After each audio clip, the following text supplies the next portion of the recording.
efa anao koa Jessica. Aha, tsy anjara hoana. Efa keviny koa zay anao tsy mety fay.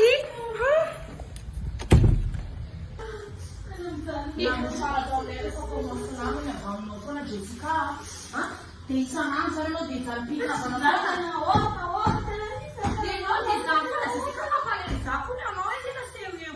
efa nitolana teneko anao za miaraka amin'ny lehilahy gasy trony. Lehilahy gasy koa sady efa tsy mitady vola sady tsy miasa dia mbola tsy manaja ihany koa. Tsy anao koa manambadivaza amin'izay Jessica.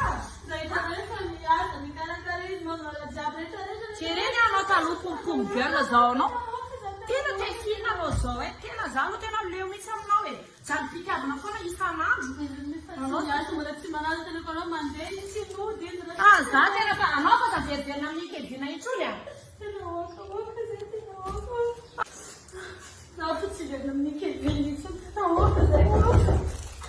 Mba iza koa zany tatako teny sy misy valy iny.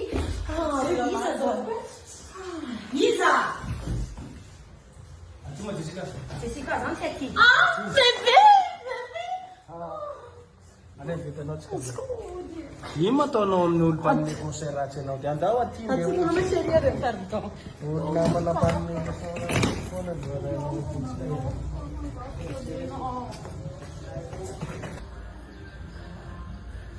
Afatra ho anareo zay manana namana, manana problème mpitiavana, avy aloha zareo anarana fiainana.